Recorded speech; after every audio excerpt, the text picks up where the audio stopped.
There is something about mornings. The newness, the forgiving light which rose tints all. It must be where we got the phrase, the idea of wearing rose-tinted glasses, because the world just looks different.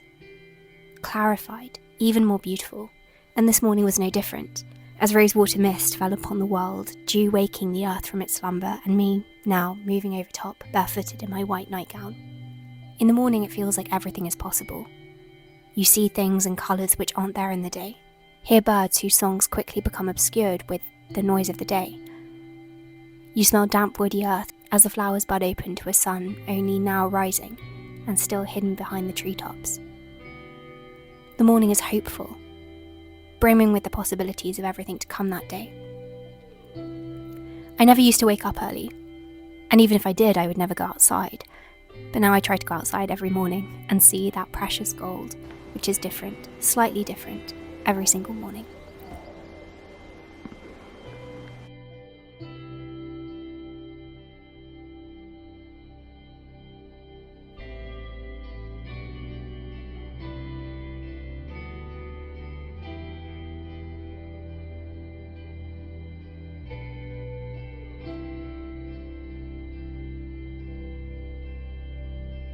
If you didn't know, I just finished my master's and I was not expecting to feel as tired and drained as I did when I finished.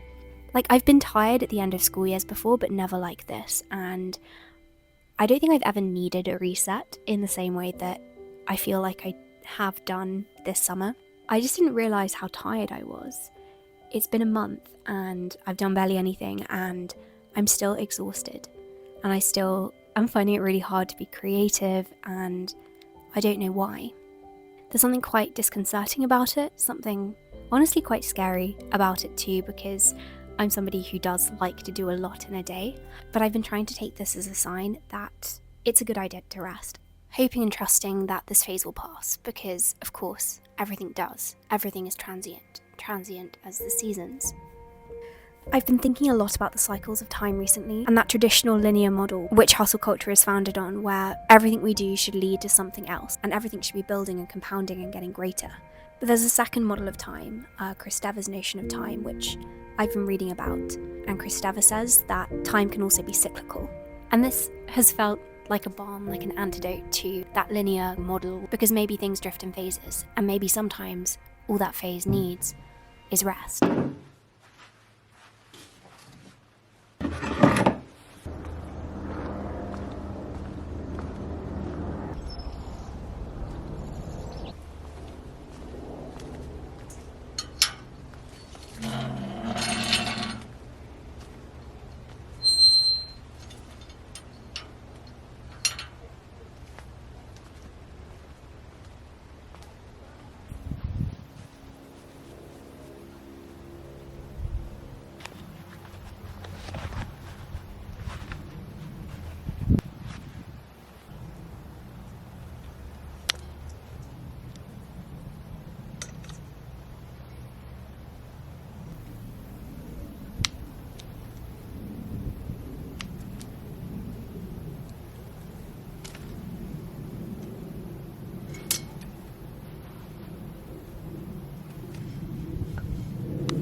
Now it's funny because I have had such a dip in my creativity this summer. Usually I'm quite creative, I feel quite creative in the summer, and I wanted to spend this summer writing, but I've just been finding it really hard to sit down and write.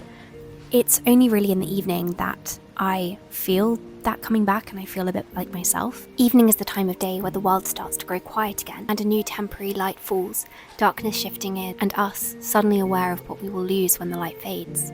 This preemptive loss is, I think, what makes the world as beautiful as it was in the morning, as we see the flowers anew and hear the birds for the last time that night.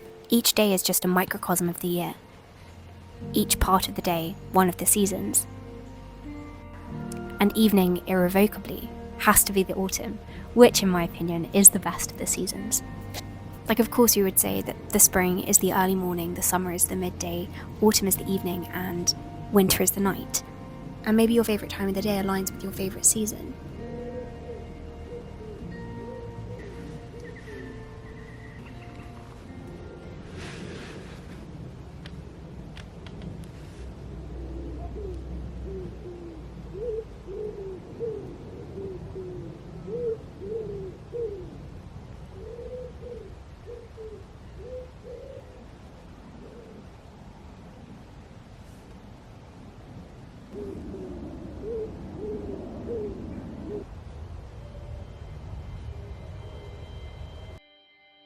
So if you haven't gathered from this video, my favourite times of the day are the early morning and the evening, aligning also with my two favourite seasons, spring and autumn.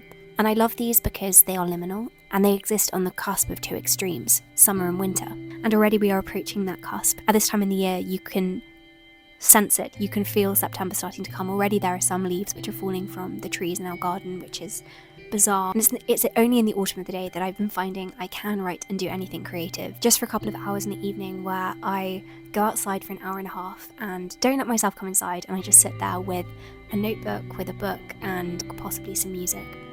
Watching the world drift overhead, the day leaving, swift as the swallows who will depart in October. Listen to their song while you can, I remind myself. I listen to the wood pigeons and jackdaws in the chimney and rafters too, and the birds who are hiding their songs in the treetops. Here in the autumn of day, goodbyes are the sweetest, the goodbye of evening bestowed with all that came before, the last pigeons coo before sleep. And my goodbye to the academic year has needed rest and recharging, but after that, when night passes, I hope to move down from the chimney, and I hope that we will sing together come morning.